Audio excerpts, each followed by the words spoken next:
Hello, and you're very welcome to Nurse's JMAC podcast. I'm John Man. Of course, this podcast is brought to you by Orgarich.com and Atak.ie. Use your promo code JMAC podcast to get 15% off on Orgarich.com and get the best skins, gloves, equipment on Atak.ie. Be attack minded. And if you like what you're seeing, like, subscribe to YouTube because the support's been absolutely brilliant so far.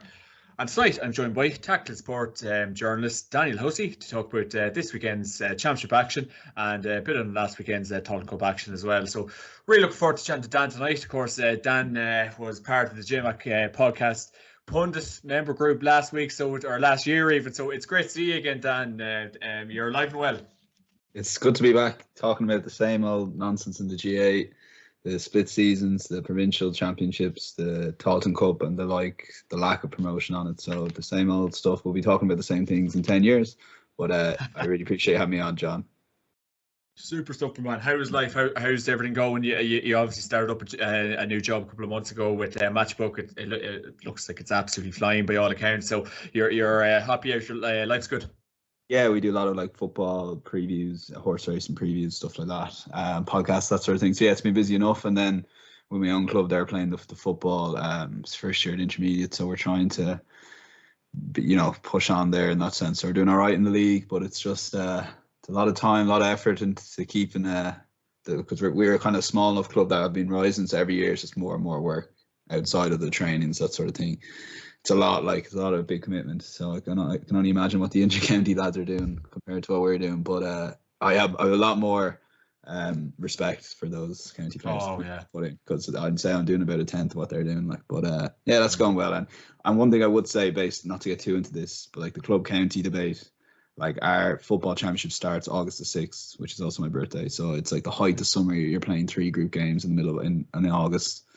To me, that's great. And that's all the way up to senior in Dublin. And then the hurling is actually starting in the middle of July, and they do 5 group games till the very start of September, and then on they go. So there is a lot of things outside all the noise of everyone saying, and it will be weird having the All Irelands in July.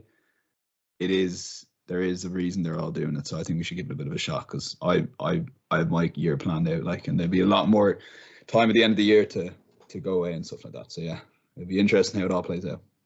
Brilliant stuff. So nice and busy. Good to hear, Dan. Fantastic to hear, and all is going swimmingly for yourself. I suppose, Dan, we can touch on to the games we had last weekend. Of course, it was the Tottenham Cup. A lot of talk and debate about it at the minute. Obviously, getting the PR right about it, the promotion, getting the players interested in it. But look, we have it now. We have to embrace it, I suppose, Dan. It's like anything in life. You have to take it with 2 hands. But I suppose we can touch briefly on to the game that took place in Auckland on Saturday. It was Wicklow 3-16, Waterford 110. And obviously, Wicklow would be delighted with that, because it definitely could have been a potential banana skin. But look, they got the job done. That's a very convincing performance by the men from Wicklow. Yeah, who says Leinster football is lagging behind? I know we have most of the counties in Ireland, don't we? We've 11 or 12 out of the 32. Yeah, it's a good win for Wicklow. Obviously Wicklow and the Thomas Murphy Cup are linked together in that regard. So it'll be very interesting how it all plays out and what counties do come in. So yeah, it's a big win for Wicklow in that regard. The thing with the Tottenham Cup is it's just the promotion of it and trying to give these. Now the Croke Park will have the semi-finals and finals, so it'll be interesting to give it out. But yeah, I'm willing to give it a shot this weekend in particular. It's a bit of a lull, given that most of the teams are in action this weekend as opposed to last weekend, which is a bit complicated, to be honest with you. But yeah, it was a good big win for Wicklow and a big win for Leinster football, more importantly. Definitely. And yes, it's action. I suppose you can nearly say awfully kind of back to basics. It was in Enniscorthy. It was awfully 3-11, Wexford 2-13. And in fairness, that's a great score in the game. Jesus, I probably didn't get a chance to watch it. It's really, really good, I suppose, score even from the Wexford point of view, because obviously Wexford had a very up and down league campaign, probably more down than anything. They've had a really good championship thus far, so maybe the Tottenham Cup will suit the likes of Wexford. But awfully you're back at it, Dan. Yeah, well, that's a good point on that. Wexford, you had Wexford Dublin. What Wexford get 4 points? It's madness that, and then you see 2 teams at a similar level give a game like that, and you only caught the highlights of both games, but it just shows you, that we needed this evidence, because we have the league to showcase this, that play teams at the same level, club levels, junior, intermediate, senior. We could even go further than that. We won't get too into that, but it just shows you high scoring game, good football. And awfully winning by a point. But yeah, and now like it's all them, like we said, like they might just be a little bit of momentum behind the Offaly footballers if they can push on, get to a semi-final or a final that they could take into next year's championship or next year's league, you know. So and they're playing games in the height of summer that I touched on at the start of the show. So yeah, big win for Offaly, and again another win for Leinster football, albeit it was against the Leinster county as well. So. Yeah. Oh, look, fair play to both teams. It was a great game by all accounts. In fairness, I would have loved to get my eyes on it, but other duties call. But obviously, touching on to this weekend action as well, Dan. On Saturday, 28th of May, Saturday is just going to be either a day on the couch or a day in the bar stool. And if you get a chance to watch all the games, I don't know if anyone's in any relationships or anything, you're a woman or whatever way you're occupied. A lot getting looking this weekend, but we'll touch on to the Leinster Senior Football Championship final. It's Kildare against Dublin in Croke Park at 5 p.m. on RTE2. Daniel Hussey, being a strong Dublin man, what is your thoughts on Dublin so far? Will they get tested this Saturday? And obviously Kildare are going well so far, but look, it should be a routine victory for the Dubs. Yeah, so take it all the way back to the Mayo game last year when they lost. I was thinking there probably should have been a change of direction there in terms of maybe just rip up the script again and perhaps Desi to step aside or to do something there. The league then didn't really prove any of that wrong. So again, I was kind of going, Jesus Christ, like to get relegated to Division 1. I wasn't expecting Dublin to win Division 1, but to get relegated, some of the defeats, Kildare in a way in particular stands out to me. However, I think something's happened in that 5 or 6 weeks. I went to watch the Dublin Meath game live with all this agenda or a little bias in my head of like, this isn't quite working. And what I saw was the Dublin team of old, but with a few little tweaks. It was the same lads standing up, but in sort of different ways. There was high balls going into Con. James McCarthy was shooting something that we'd only really see him do the very odd, maybe in a big game if he needs to be. But he scored these 2 unbelievable points on the right-hand side. As I said, the ball going into Con, like Con does change everything from a Dublin perspective. Like to me, he's nearly as good, if not as good as Clifford, like and as influential as Clifford. So there's a lot of things there that Dublin team that would make me believe that they're right in the mix again. And I think they'll probably take care of Kildare here, but I think it all potentially points to an All-Ireland semi-final showdown with Kerry, which more I see Dublin, the more I'm thinking that's a potential coin flip. But something that I see, and you touched on off air there with me, is the Dublin bench, and they are trying to integrate a couple of new lads to try and give that sort of. I know Paddy Small came off the bench, so trying to keep somebody in reserve. I think that's so important, particularly when it comes down to an All-Ireland semi-final or final.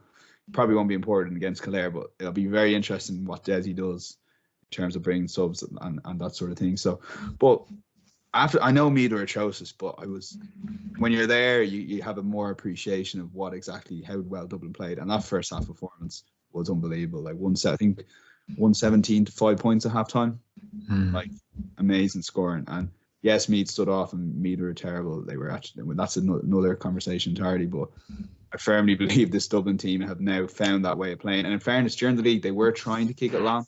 They were trying to change it. To me, it seemed like that might have been a little bit player-led, but for whatever, Desi has to get credit for the way he facilitated that. And I'd be fairly excited about this Dublin team.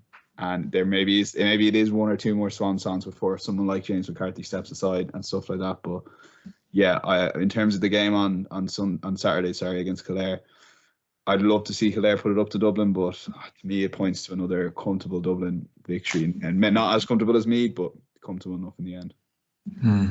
Yeah, like Dan, I suppose we were kind of talking off air about maybe like the Dublin kind of Meath semi-final, like in Leinster semi-final, like, and you know, I always keep referencing 06, 05, like great days and great games, and really, for want of a better phrase, Dan, like, you know, the arse really kind of has fell out of that rivalry. Leinster football has been realistically dead the last couple of years, Dan, and obviously maybe Dublin's preparation, if they do play Kerry now in the All-Ireland semi-final, hasn't been probably as good, and maybe that'll be, from Kerry's point of view, hasn't been good either. But it's just such a pity, really. I know the game will be on RTE, and I know probably she can give it out, but the fact the semi-finals weren't even on the TV, Dan, it really does go to show how far that has fallen. Yeah, and people were giving out about the semi-finals not being on TV beforehand, and I don't think anyone was giving out by the end. Like, for those, I guess most people listening, if they weren't Dubs or at the game, weren't at the game. And just to take it back to the Dublin Meath game, this sort of nonsense of doing double headers in Croke Park. I was reading an article. The same counties, Dublin played Meath and Westmeath played Kildare when Ireland played France in the Euros in 2016. right? So the same counties played, and we were having the same discussions about the lack of an atmosphere for the double headers. The soccer was more exciting than the football. And here we are 6 years later, the exact same issue. This time it wasn't even televised, yeah. And like, it was just dead. And I actually was really excited because it was my first Leinster Championship game back. You know, I know there was the 40,000 last year. I know there was going to be less of a crowd than the 40,000. What was it? $40,000 in finals, $25,000 in semi-finals. There's going to be less of a crowd than that, but I was really looking forward to the buzz of being back and like that routine of Leinster Championship games in Croke Park. And it was just atrocious. It was so bad. Like, now it was enjoyable from a Dublin perspective, and the way, because I get really into it, the way we were trying to play, it's a new style of play, sort of. It's the same thing, but it's different. It was a lot more exciting. But in terms of a contest, it was atrocious. And I just think having that game somewhere else, like as someone said today, I think you could have it anywhere, any pitch in Ireland, that would have made a difference to the scoreline. Yeah. That's not the point. It's just a bit of atmosphere around the game. So, and novelty as well, because as I said, we've seen this Westmeath, Kildare, Dublin Meath, double headers. All the Kildare fans left at the end, or before, like halfway through the first half in the Dublin Meath game. Some of the Meath fans, I think, were leaving after 40, 50 minutes, and I don't blame them at all, to be honest with you. But the Leinster, like you said, John, it's just we're here, like, and the one thing that pissed me off about the way Proposal B was defeated was everyone was saying, oh, what about this sort of scenario where the 5th or 6th team doesn't qualify for anything and the Division 4 team gets into an All-Ireland series, a quarter-final or last 16. I haven't looked at it in ages, but something like that. And all that sort of talking about it wasn't the perfect solution, which is why we've ended up back with the same old system. And I'm fed up a bit with it now, to be honest with you. And I'm really looking forward to Dublin Kildare, because I grew up in some really good Dublin Kildare Leinster finals, and I'd be going in hoping I'm wrong as Tyrone comes up, but it will be a better game than me. That has to be better. But I was disappointed enough with Kildare against Westmeath too. We'll get into Kildare in a bit, but just like they didn't kill that game off the way a half decent team would. So I'd be a bit concerned about their sort of threat going into the game. All right, but yeah, Leinster football's been dead for a while, and we're still talking about it. It's just nonsense, really, like, to be honest. Yeah, like, it just doesn't seem that there's any kind of drastic change kind of coming. And I suppose, obviously, kind of touching on to that, and just like, I suppose last point on that kind of Leinster semi-final, and that, like, I know Anthony Moyes was very low, like, he was very straight to the point with his views. He was obviously at the Leinster semi-final. He was talking off the ball, and he was just saying the atmosphere at half time. There was no hot food. There was no this. There was no that, and even to make, you hear, like, maybe saying, like, to make the most of a bad situation, like, even get a bit of music at halftime, absolutely anything. And look, Daniel, it wasn't even in Croke Park, but I can just imagine what the scenes was like. And it's a lonely, kind of boring place when there's not much of an atmosphere, Dan. So, like, even Leinster Council, the GAA, just makes something of the Leinster semi-final days, because we know who's going to win the games. But, you know, let's put on a bit of a show for 40,000 people, Dan. Yeah, like. And I was there, and I hear loudly said, something struck me early on in there was some new songs being played beforehand. I can't remember half time, because I must have just gone out and maybe try to get a coffee. And also the coffee was like $2.85. So I remember thinking, geez, this is a bit of a bargain here. And I swear to God, like, I'm not the best with hot when it's really hot drinks, but my mate is, and it took us half an hour before we could start drinking the coffee properly. Like, it's just absolutely atrocious. Yeah. And look, and obviously people say you should have your stuff with you, but anyway. For someone not on the points, it was an ideal scenario. Like, but yeah, the lack. I just think GA have taken the crowds. It's been a bit messy with COVID, and how, like, I think that we were getting here eventually. How the GA just sort of goes through the motions. There's no, like, real. They see them. The punters will still come in this time next year for the Leinster final, but and Kildare will bring a bit of a crowd given the buzz around the likes of Dan Flynn and stuff like that. But yeah, there just seem to be a lack of effort in general. I understand that, like, this is a bigger issue, like the facilities with COVID and stuff, that people are 2 years on in their careers and stuff, and people have a lot of time to think during lockdown about what they want to do and stuff like that. So it's harder to get staff overall now. You can get into all that, but basically that's kind of part of it as well. But I think it ultimately comes down to GA and Croke Park just kind of taking their fans for granted, and it won't long term. They won't work. Like, my memory, sorry, something else I wanted to bring up. 2005, watching. 2001 being brought to Dublin Offaly in Croke Park, and I just loved the buzz of it. 2002 we had Dublin Kildare in the final, so it would have been Dublin Meath in the semi-final. 2003 we probably lost to who beat us in Leinster in 2000. Laois beat us in Leinster semi-final. Mick O'Dwyer's Laois beat us in 2003. 2004 we lost to Westmeath. I was there. Then 2005, because we lost to Westmeath in the quarter-final, Dublin got to go to the first round, and again it was all in Croke Park, which is contradicting myself, but got to watch Dublin Longford, which was an alright contest from memory, and then all the way up. And Leinster was great crack, and it was just, there were more competitive games, and it's just not like that anymore. So I feel for that person my age now going to Croke Park to watch games. You're just bored out of your mind, and particularly there's a lot more attention now. Like, I didn't have a mobile phone obviously in those days, where they do, and they're just like, everyone was watching the Premier League. Everton laid the scores, and whoever the 4:30 game was that day, so it just showed. And maybe is that why they didn't have the games on TV, to get people to go to the games? Is because I know there was so many calls, oh God, why is the Dublin Meath game not on TV? Why is the Kildare game not on TV? But it probably realistically was, Dan, because they just wanted to get a crowd in. Potentially, although like there were games on with the hurling and stuff, so I think I know it's been like that. Like last year's Dublin Meath game wasn't on TV either; it was on GA. So I think it's the TV contract. So which games on Sky and all that. So and limited number of games. So I think that is the reason, to be fair. But not that it made any difference to the crowd. I say they've got a few more people in, but again, like you're nearly better off people not going to that, because Dublin played well. I might have missed. Like, it's just not. It wasn't a good experience. Like, But as I said, like from what I got out of the game was that Dublin are back. Basically, like, I don't care who they were playing. They were doing some things that were very impressive. So and on Kildare, as I said, I like not to go too much on Dublin. Like, I just, as I mentioned, I was disappointed the way they didn't close out the game. But like in Daniel Flynn, they have that player that, in my mind, would get into any county team in Ireland. So you've got this superstar that Meath just don't have. Like, I was looking at all the Meath forwards, looking for some spark. There's a half goal chance when there was a 1-on-1 against Fitzsimons. That would have put Meath in front. I think if Dan Flynn gets that goal chance against the Dubs, he might take it. So and the way Dublin are playing, there is potential to get them 1-on-1, because they're a little bit slower to get men back, because they're kicking the ball a lot more. So they're trying to play a lot more, essentially attacking back to their roots of like 2013, I guess, which a lot of the players are probably pushing for. But that kind of leaves the 1-on-1s, and they trust their defenders. And some of their defenders, like Mick Fitz, you won't get a better 1-on-1. But I think at some point, Dan Flynn, if Mick Fitz is on him, will be 1-on-1 with Mick Fitz. So that there could be a bit of excitement there. Hopefully, he says, praying to God for a bit of excitement. But yeah, it'll be interesting how Kildare get on there and how they set up, because obviously last year they parked the bus against a very poor Dublin team. When in hindsight, a very poor Dublin team, or at least poor performing team. If they can take some of what Jack O'Connor implemented in that defensive, but also get the balance of what Glenn Ryan's trying to get them more attacking, there may be something there in terms of Kildare. But it's a lot to get that game plan spot on against the Dubs, and even a Dub team, as I said, are playing a little bit differently. So, and what would be your call? What do we think in Dublin realistically by how much? It looked at the start of the week. Last week the handicap was 6. It could have been up or down since then. I haven't checked, so I definitely thought that was a tad low. But I suppose, as I said, if Kildare could get a couple of chances, I think Dublin will score.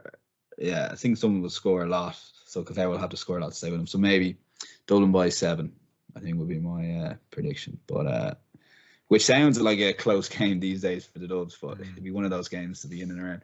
So yeah, Dublin by 7. I don't know what your thoughts are on the game, score wise.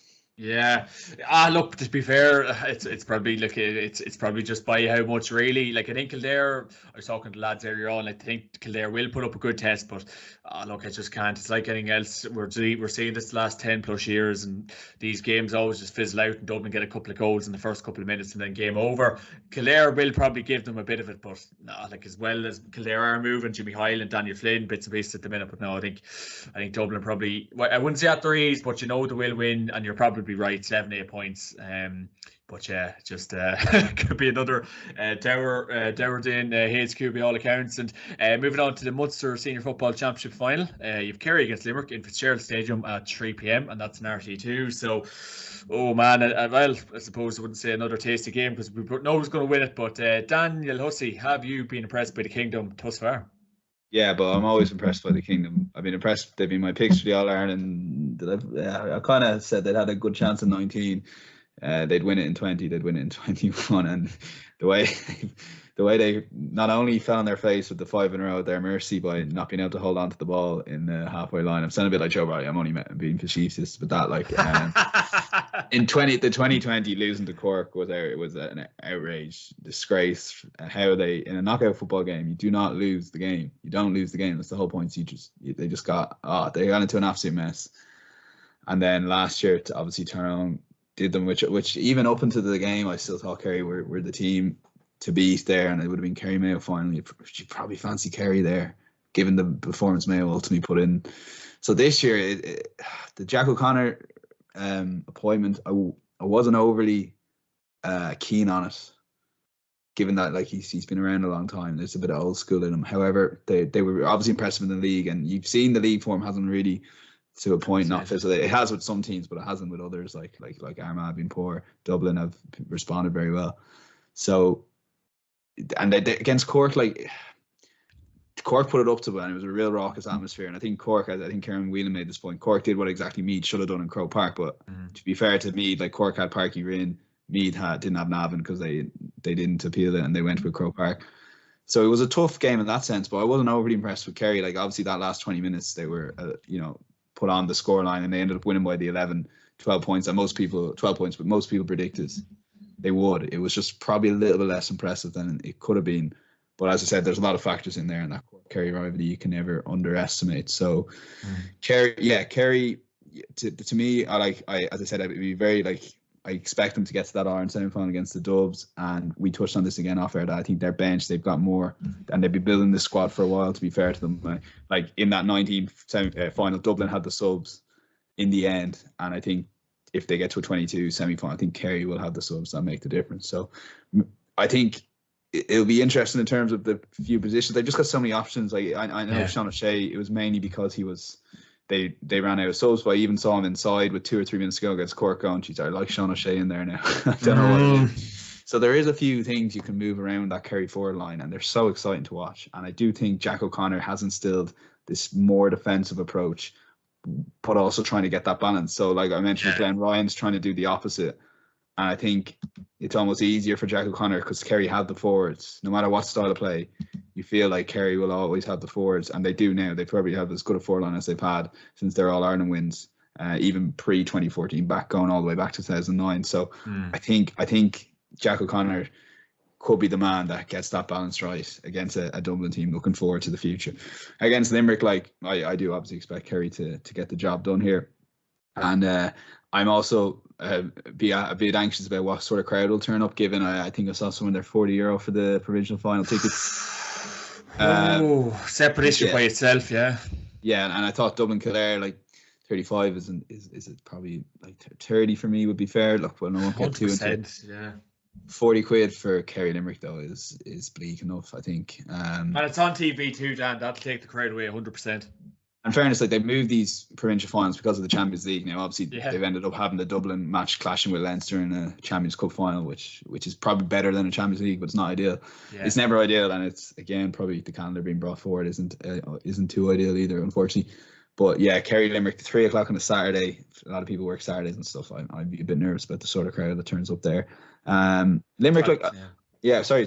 Last thing on that, I do think Limerick were they were decent against Tipperary, but what struck me was, and I saw this point made a lot, to be fair, and a lot of the stuff I listened to and stuff, but a lot of their players are built like they're hurlers, and obviously they share a lot of the S&C and stuff like that throughout the development squads, or maybe some of them were hurlers. I don't know them all too well in terms of their pathways, but yeah, that's definitely kind of something. So they might have the conditioning to stay with Kerry, so I can see Kerry kicking on, be 8 or 9 up, and then Limerick might be able to stay point to point with them, sort of thing, all the way up. But yeah, as I said, Fitzgerald Stadium from Bridgeville final, I just hope there's a decent crowd there with the Kerry supporters, and they do kind of come out to support their team when they're home. It's just €40. I thought it has to be called out. It's a bit irate. And another thing is you can't buy your tickets through the club anymore, which I know a lot of people have been giving out, and it's just another thing. It's just a COVID legacy that the GA again seem a bit lazy to change these things. Do you know what I mean? I just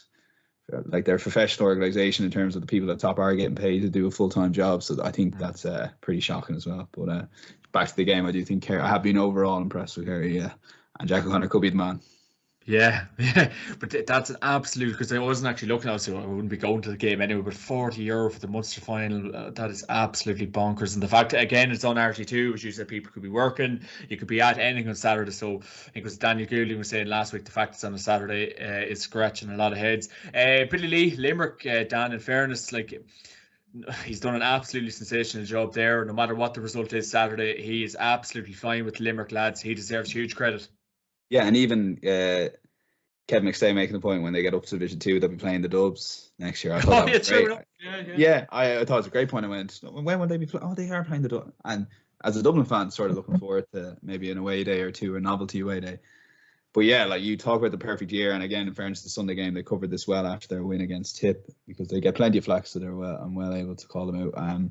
They said, like, the perfect year, getting promotion for Division 3 and then getting to that Munster final, which would have been target, and tick, all those boxes ticked. And they're going in here with bonus territory. And as I mentioned, they just seemed, just by watching them against Tip, they seemed a bigger, stronger team. And again, I only caught the highlights. It just struck me. It was like watching the Hurlers. Now, obviously, they don't have the, like, I always kind of think one day, if the Hurlers got knocked out early, would you just play that 15 that play the Hurling and see how they get on? Like, they'd be so fit. Like Gerard Hegarty's surely a good footballer. Like, I don't know if you've ever played it or something, but he doesn't need to be because he's a monster, 6'5". So they have one or two of those sort of players that I'll be actually see you're coming through these games trying to find some sort of angle to get interested in. I will be interested in how they stay with Kerry if their fitness levels are up there, because it will be fascinating to see, because as I said, the JP McManus and the structures that have been put in place for Limerick the last few years, you might see it bear fruit a small bit with the footballers over the next few years. We've been waiting for that third county, and Tipperary, to be fair, have been that third county in Munster. At times that second county ahead of Cork, that maybe Limerick's time over the next few years. So I'd be like, it's not, I don't think this is a blip or like a one-off from this Limerick team. I even if they got absolutely beat out the gate by Kerry, I do think there is a potential, and like as I said, perfect year for them so far. So, and Kerry by how much, Dan? I suppose that's probably the. Yeah, I didn't look at the handicap on that, so I'll be kind of shooting in the air here. I'll go Kerry, but yeah, I'll go Kerry for like 12 or 13. Although that's probably a tad on the low side. I do think Limerick. I'll go with that angle that they might stay with them. I might look up the odds as you talk there, but yeah, I'll go Kerry by 12 or 13. Super stuff, yeah. Much like myself. Definitely in that region and more, I'd say. But again, as you said, it's probably all about how long Limerick stay in the game this Saturday. And moving on to the Tall Cup round 1, which is action-packed day on Saturday. You've ourselves, Cavan, against Down in Kingspan Breffni at 2 p.m. And I suppose, Dan, the outcry and emotion in Cavan is that we really shouldn't be in this competition. Like after that performance against Donegal, it was unbelievable down in Clonus, and look, we have to kind of play the cards we've been dealt with against a Down team that's in absolute turmoil at the minute. I think they believe they've lost 10 players since that game against Monaghan. But look, we have to play what's in front of us, Dan. Yeah, there's been a lot of talk from the Down camp in terms of playing for the county or not playing, and what's been going on there. There's maybe a siege mentality potentially building there, but yeah, I'd be interested to find out a little bit more on from the Cavan point of view. I think you'd be given a better perspective than I would. So you're obviously not too happy with the Tailteann Cup and the way it's kind of fallen for you this year in terms of after that performance. Yeah, like it is disappointing to be where we are, because it really, I think obviously anyone that was watching the Donegal game, but kind of, we can get up to them standards, and I think that we really did stick with them. I know the two kind of goals did kill Cavan, and kind of we switched off the back, whatever, but it just kind of it's a disappointing way to end the year. But I suppose it's like anything else. If you're good enough to win a competition, if you believe you're good enough to win the Tailteann Cup, you should really just go and win it now. If you believe you're good enough, so I think we should, Breffni Park 2 p.m. Saturday, just get the job done. It's kind of reminding me of the Division 4 campaign. You play Leitrim, you play Waterford, you just get in and get out, you get the job done. Same mentality that you did have for the league. So look, if we're good enough to win it, let's go and try win these games in a bit of style and just kind of get out of it. It'll be interesting to see how long, obviously, the Tailteann Cup does last for. But yeah, look, I suppose when there's ability there and talent, we have to be doing better than we are. But look, we just have to play what's in front of us. Down are suffering big time at the minute, so yeah, we should be looking at the big W, Dan. Yeah, and it's like the Europa League now, I suppose, where you have that Champions League spot. I guess if you win the Tailteann Cup here, there's no messing or nonsense next year. You are in the Sam Maguire. I guess Mickey Graham and Cavan have been a victim of prioritising the championship, and this sort of coming in. I know it's been talked about a while, but this sort of coming in because your league performances have been atrocious over the last couple of years. But he's always been that sort of manager. I actually quietly fancied you for last year's championship, and it didn't quite materialise. And obviously the COVID championship you won Ulster, so that proves that point. But I guess those lack of interest in the league has ultimately caught up with you. Now, maybe there was no other way of doing it, but I'd say looking back, there's probably a few regrets there. Yeah, Yeah, no, big time, big time. And I think someone was saying it to me earlier on, oh, John, I suppose you've made your bed and you have to kind of sleep in it. But look, it's a game to look forward to. I suppose, look, it's down, it's an all Ulster clash, but we're coming up against the down team. It's an absolute turmoil. So, look, is as you said, rightly said, it is a siege mentality from down. Can they get a bit of growth from that? I know Barry O'Hagan a couple of weeks ago said he wasn't supporting the Tall Cup. Last week he says he's supporting the Tall Cup. So I don't know whatever changed his mind in recent weeks. But yeah.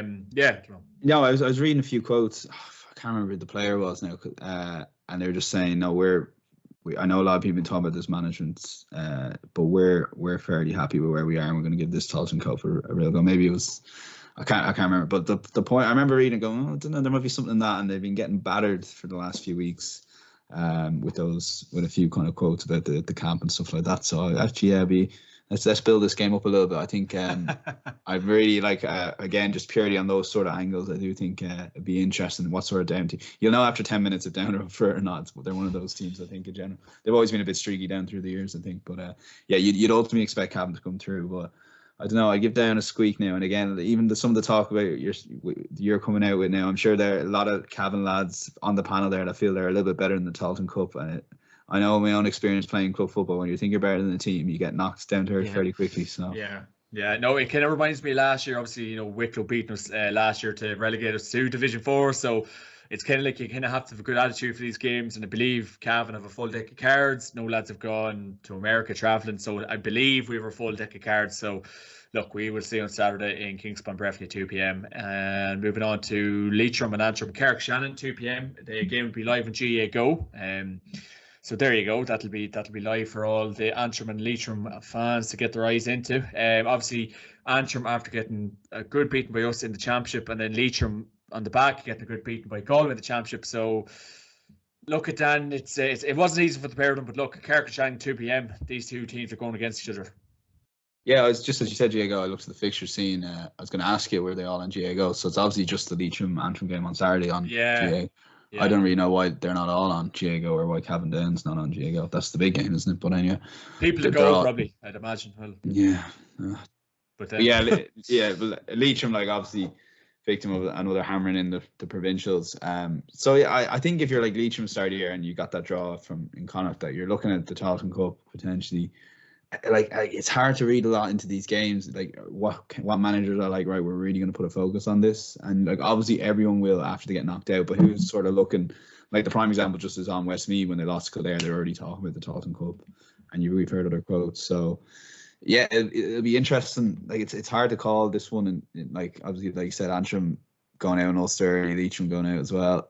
You'd think home advantage would be big enough, and it is nice to get a cross provincial game as well. Obviously, with the northern, southern ridiculous sections that they have, it's a bit annoying, but it is a sort of novelty fixture in championship at least. So I'd probably go with Leitrim just on the home advantage front on this one, I think. Wait and see how it goes then. And moving on to Longford and Fermanagh in Glennon Brothers Pierce Park at 5:30. So yeah, we'll see how this one goes. And obviously Longford on the back of obviously getting knocked out of the Leinster Championship, and then Fermanagh on get bet by Tyrone a good couple of weeks ago now. So they've obviously had a big weight to this Talton Cup. So I think Sean Quigley is potentially a doubt for this game. So that could be Fermanagh scoring threat down tools. But yeah, tight game expected, Dan. Yeah, Sean Quigley, I was reading, again, a few quotes from him. He's a very old school footballer, isn't he, in the modern world. Big time. Big fan of his, and the way he played against Dublin 2015, or 2015, I think 15, it was. Yeah. Peter McGrath, yeah. And Longford are the qualifier kings for the last 10 years, aren't they? Like Pierce Park, Kerry, they should have bet Kerry. They bet Tyrone, I think, didn't they? Or there was a few other scalps taken. Pierce Park just seems to be that sort of venue that comes alive for the qualifiers. You don't have to get many fans in there to get a real good atmosphere.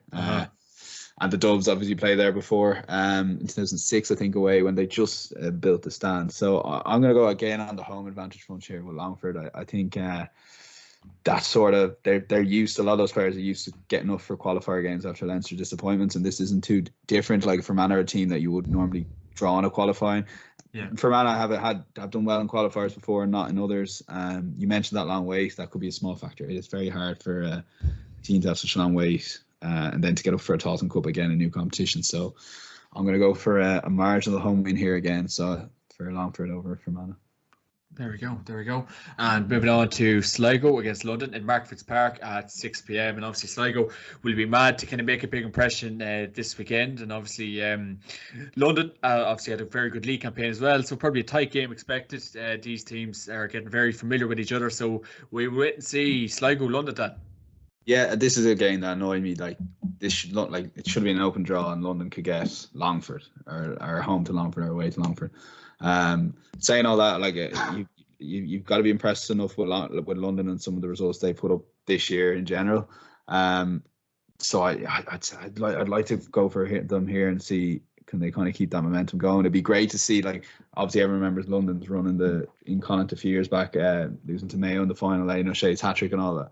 But like, it'd be great to see a London progressing the Tottenham Cup and playing a team other than some other team in Connacht. So it's very frustrating they're playing Sligo, as you can probably tell. But yeah, I might go for a London win here. I think they might. There's a bit of momentum behind it. They've had some good league results, and which they haven't really been able to do even during that championship run. They didn't have good league results that year at all. So I think London could be a team here now you could potentially be looking at as not dark horses for Tottenham Cup, but if they can put it up to Sligo, maybe sneak a victory. Who knows if they get a lucky draw? They could draw New York.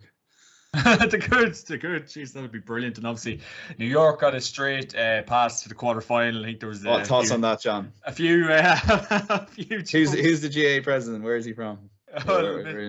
Mr. Larry, but yeah, it was funny. I think a lot of people are saying, "Oh, so straight through to the quarterfinal and this, that, and the other." But look, it's good to see New York getting the ladder in the competition. But obviously, if they got a preliminary game or a first round, New York need games. They get to play very seldom. So, look.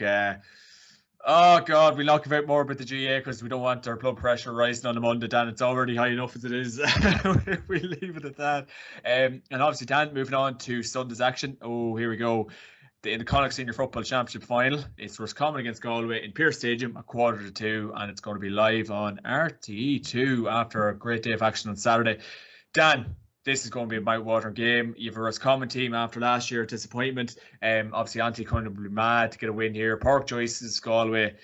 It's going to be a humdinger. I think scores galore. Some of the best forwards in Ireland are going to be on display. Daniel Hussey, there'll be no place to watch, or no other place to watch this. 1:45. We can't wait. Yeah, with Galway Roscommon, like I see every time I watch them in a Connacht final or Connacht semi-final. First of all, it's raining or whatever, and secondly, it's it always goes to the team that's just not in form or not the team you don't expect. Like I was so impressed with Galway. I actually fancied them to be Mayo, one of the rare ones I've gotten right this year so far. And I was very impressed with how they went about it. I'm very impressed with Damien Comer. He seems as good as ever. Shane Walsh's usual self. There's just a lot about this Galway team to like. The scenes at the end with Pork Joyce, like it is sort of like shit or bust with this Pork Joyce era and this Galway team, because I know Wooly Parkinson a few years ago was always bigging up Galway as his All-Ireland winners in the next few years. But the reason he was saying that, and you can take the piss out of it and everything, is there are those players and those footballers, and they've always had those footballers down through the years, including Joyce himself, right up to like Michael Meehan and stuff like that. So this is such an opportunity for Galway now to win Connacht, but not just win Connacht, win it after beating Mayo, after beating Roscommon. But as I said, it just always seems in these games when Galway play Roscommon that Roscommon rise, or maybe a combination of Galway sort of fall into that defensive sort of mindset shape. Yeah, and they kind of mirror what Roscommon are coming in. It just ends up as a 50-50 game, depending on the conditions and stuff like that. Yeah. And it was nice on the conditions front to see Galway Mayo in the sun, which is very rare occurrence in Connacht. Like, so the weather will play a massive part in terms of how that sets up. I'm not sure the weather is going to be like this weekend. This is probably too early in the week to say, but yeah, like I just because I liked what Galway did, they have to have learned a lot from those last few defeats in championships down through the last couple of years. So I expect, and I do think Pork Joyce like is going to be a good manager and is a good manager. But it'll be his last chance to manage his home county. It's amazing, like he's so young, but it'll probably be this era will be his last opportunity. So this game is massive for the Pork Joyce area, and it's massive for a lot of these players to step up and win Connacht here. Like they're slight favourites, and I would side with Galway in terms of a pick. But I would, if I was Galway fan, like you have to be nervous because it's Roscommon, and I know they just always seem to rise to the challenge. And I'm remembering a couple of big results over the last years that they managed to do it. So fascinated how to play out. But like I said, I do have faith in Pork Joyce. I do have faith, and as I said, Damien Comer in particular impressed me. against Mayo. I thought he was unbelievable, and he was just kind of causing problems that I don't think Roscommon can cause Galway on the other end. So. Yeah, I suppose even from the Roscommon point of view, we talk so much about the Murtagh brothers, the Smith brothers, Conor Cox. Like, there is an absolutely probably artillery forward line there. Like, and you're probably littered with options. I suppose it does really depend what way Roscommon want to go about playing all the boys. I don't know how to fit them in, so that'll be causing a lot of headaches for Pork Joyce this week. So, in fairness, Dan, like, if the Roscommon boys do get going, it's a lot to be excited about if you're a Roscommon fan this week, because Galway's defence has been shaky, Dan. So Roscommon have a huge chance here. Yeah, like it's just looking at those two teams and trying to see how the game will play out. Like, so will Roscommon like try and get those couple of goals? Because down through the years, combination, as I said, conditions stuff, it's ended up being a low scoring game, at least from memory, where they're like in the rain, it's like 9 points to 10.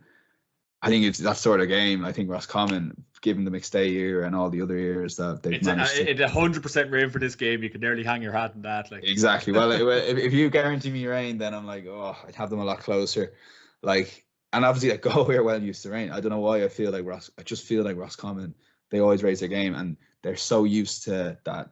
As I said, the structures that have been put in that senior team for the last 5 or 6 years. Yeah. They have that ability to be able to play that way and dog it out. And where Galway do have that ability, but they've so many sort of, not luxury footballers is the wrong word, but so many footballers that would much prefer, like Shane Walsh on a dry day or Damien Comer on a dry day.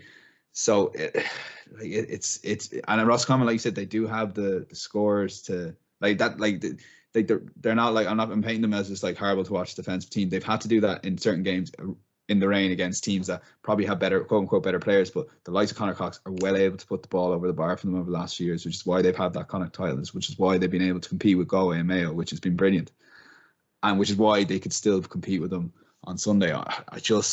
I'd favour Galway here, mainly because I kind of had a soft spot for him. I remember listening to Port Joyce after their last league defeat, and he just didn't seem too flustered about it. I remember thinking, right, he is geared up for a serious push to the championship, because, and as I keep coming back to it, it's because of the last few years. Like this, if they don't do, like, for example, if they lose to Roscommon and get knocked out in the qualifiers or whatever, then you'd probably be looking at a new manager in Galway. Like, you potentially, I would hang on to him personally, but I think you could potentially look at a new manager. So this is massive. Okay.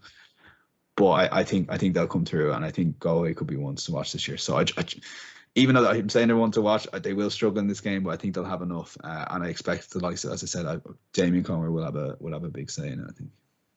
Okay. Yeah, that's a really, really tight game. Personally, if I was to call it now, like I on the outset now, Galway, but then when you look at the scoring chart, Roscommon have, but both defences are quite shaky, so there's a lot to be concerned about from that point of view. But it's going to be, you can guarantee rain, you can guarantee this, that, and the other, but no, I think Galway just probably the shade of maybe on experience alone. But Christ, it's going to be an interesting game. It'll be definitely one to watch. And oh God, here we go. Moving on to the Ulster Senior Football Championship final. You've Donegal against Derry in Clones at 4 p.m. The game will be live on RT2 and BBC Sport NI. Daniel Hussey, what are you to say about this game? Derry have been unbelievable so far in this championship. Rory Gallagher putting a lot of emphasis into the championship, as you can well see. Donegal not very convinced against ourselves, but look, they've obviously potentially another gear to go up. I'm not sure what to do, but we'll wait and see. But Christ bless and save us, this game's going to be unbelievable. This is like Derry and the Ulster Championship have saved the whole championship, to be honest with you. Yeah, big time. It's and this game is set up like I can't get out of my head people comparing this Derry run to the Donegal 2012 run, and I just can't get that out of my head. Every time I sit down, even earlier when you said I'd be on here, I was sitting down, I was like, yeah, it's Derry. It's this Donegal 2012 team coming up against Donegal, but the Rory Gallagher, the similarities are enormous. Yeah. The atmosphere of those Derry fans, like, they've been starved of success for so long. They're so behind the team, and you can't underestimate that. You can't underestimate looking at Mayo over the last few years and their fan base. Did someone say Clones is a sellout already? Or apparently, yeah. Like, Clones is huge. Like, yeah. That's extraordinary. Like, honestly, it's to be so quick soon. I think that was last week or the end of last week. I think a day or two, if even a couple of hours gone. Yeah. So I'm excited by it, like, and Donegal fans are tremendous as well. So I'm excited what the atmosphere through the telly. And I do think I'll be going for Derry on this one. I just think sometimes, you've got to look at the team. You've got to look at what's in front of your eyes. And like you mentioned, Donegal were okay and they got the job done against Cavan, but there was a bit of a meh about that performance. And I know I think someone was writing about Derry, 312 is 15 scores. You'd be more impressed if they scored 120. Nonsense. Like, goals are goals. Like, and it's so hard to create goals opportunities, and they took their goal opportunities. And some of the scores they got were amazing. The atmosphere, the momentum is with this team. Rory Gallagher is probably the right man there now to keep keep the right amount of lid on it, but also let them go. And he obviously loses the plot as soon as the game goes on. So if he's telling his players to be calm, it's just gone after a minute. Like when he's going nuts on the sideline.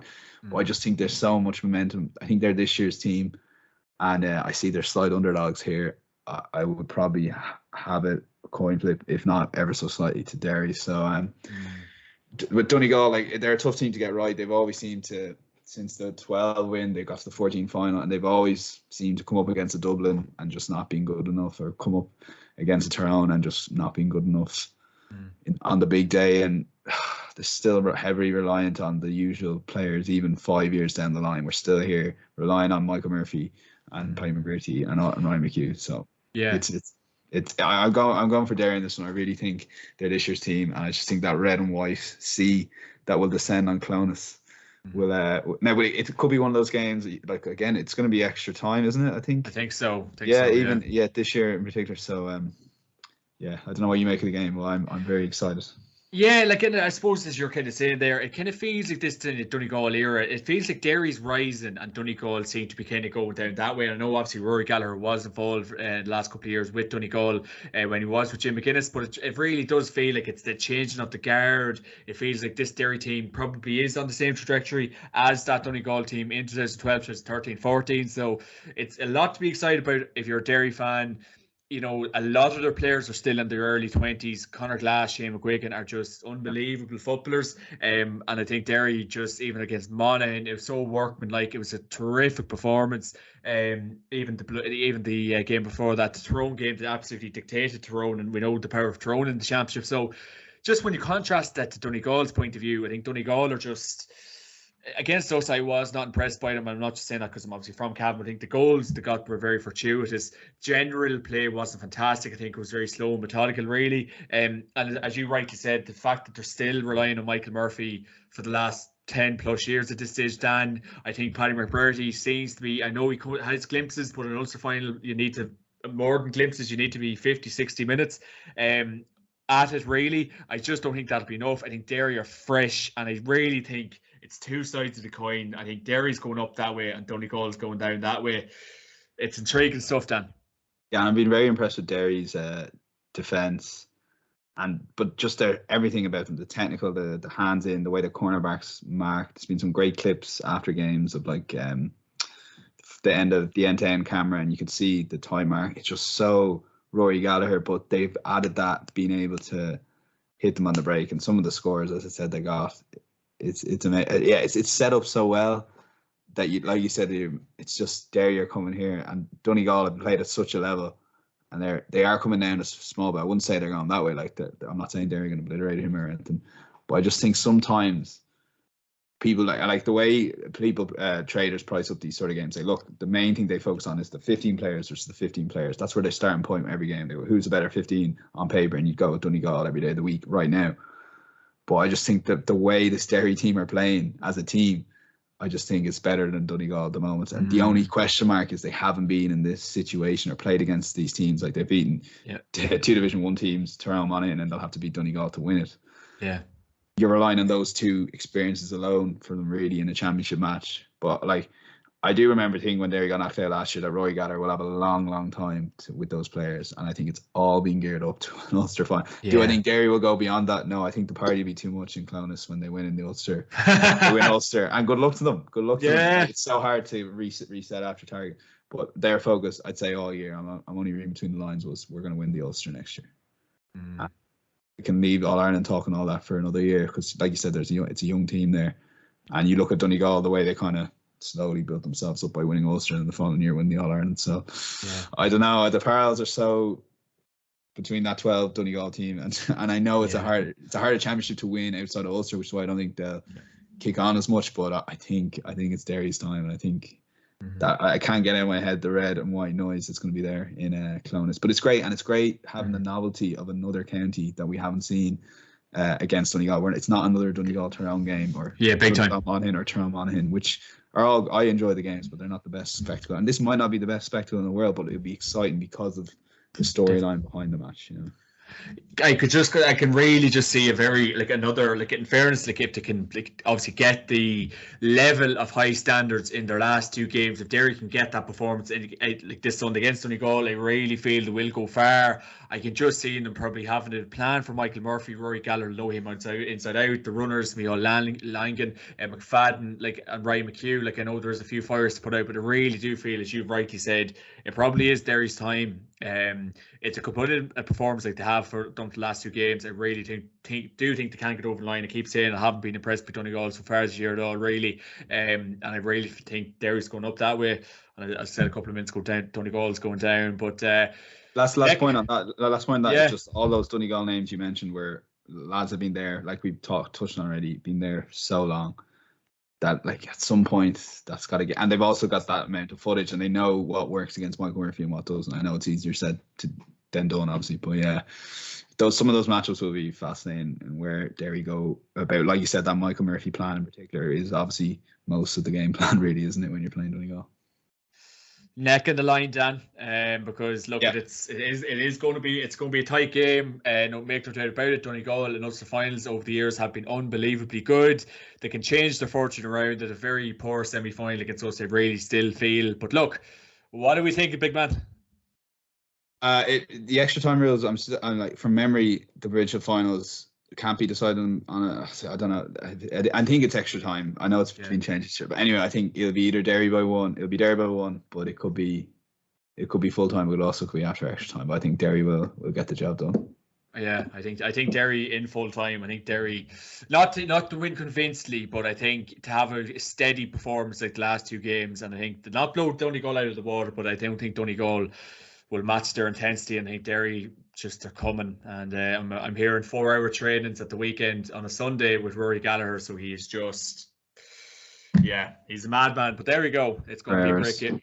4 hours, Dan. So I don't know what you were at for 4 hours yesterday, but I doubt it was doing training. The match is only an hour. I had a match yesterday. It was only an hour.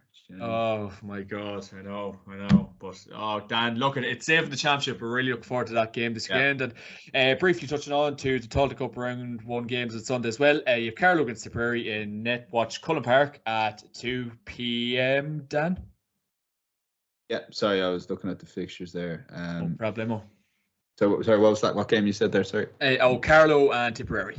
Tip, sorry, I was loading the screen there. Tip, again, I think they're sort of on the way down in terms of that performance against Limerick.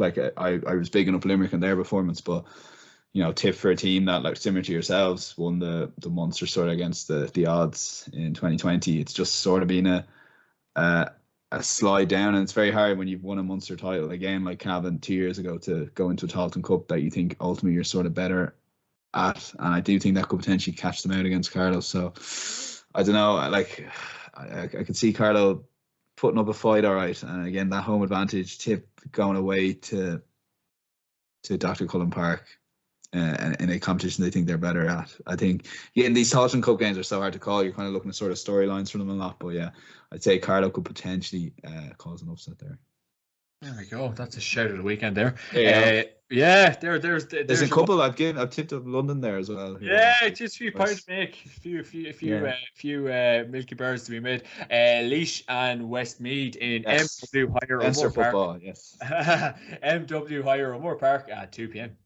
Yeah, another all Leinster game. Laois, I know a few Laois lads, so they're my in on. You're my in on Cavan. They're my in on Laois. It's just an absolute shit show there at the moment. Football, hurling, you name it. And I was kind of going to the hurlers briefly. I was like, you'll put up a fight against Westmeath, and they didn't fancy their chances. And in fairness, they were proven right. They got a bit of a battering against Westmeath, given how close those teams should be on paper.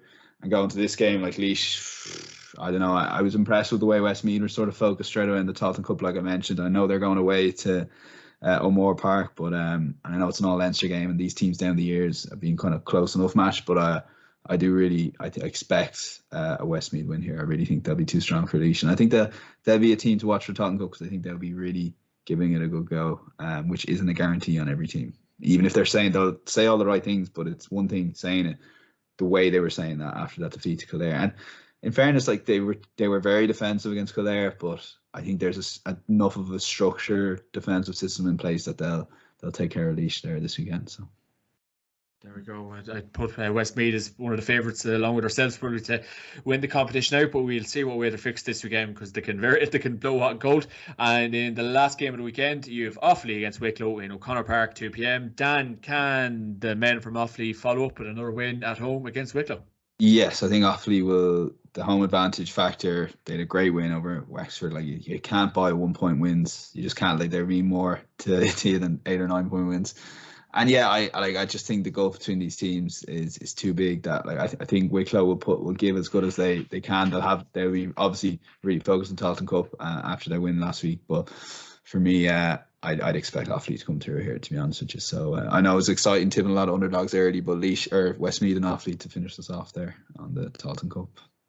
Tailteann Cup, the wonderful cup that is the Tailteann Cup. Sorry, I get excited about it, and then it's the Tailteann Cup. But yeah, I want to see the highlights of these games afterwards. I don't think I'll be able to I won't be able to watch any of them, but to see the highlights of them and to see the scores, and you build the storylines, and it's so hard to build something in the first year, and so I hope it's promoted and they give a good highlights package on the Sunday game. Be very interesting now, because Twitter will be waiting. I think it's only football this week, but there is 4 provincial finals to cover in 2 hours, so it'll be interesting where the Tailteann Cup comes in.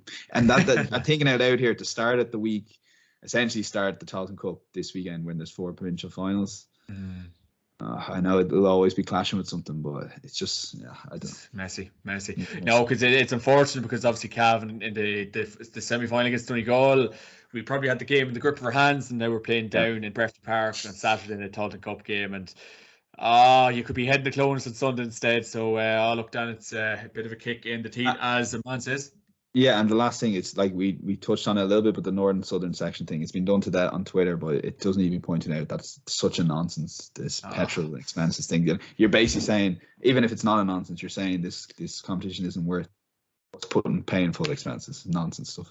But you look at the bigger picture, and the LGFA players still can't claim expenses, so that's a bigger issue entirely. So we have plenty of stuff. Get me back on here, I'll give you plenty more 100%. Issue podcasts. Yeah. Jeez, it'd be 4 or 5 hours. I don't know if people listen to that, Dan. Last question, my good man. You've been brilliant with your time as usual, my man. What's your bet of the weekend and your player to watch? Bet of the weekend for me is that's a good question. Well, I think Derry, because they're underdogs against Donegal. I think that's, and because I started talking myself into it's more an anti-Tipperary angle than a Carlow angle. I do like Carlow to beat Tipperary, and I just think there's worth taking a chance on. I know I've given 2 or 3 underdogs here, but it's worth looking at that down against Cavan. Like, Cavan should win; they're a much better team, but I don't know. There's been a lot of people like the GA is mad for people writing.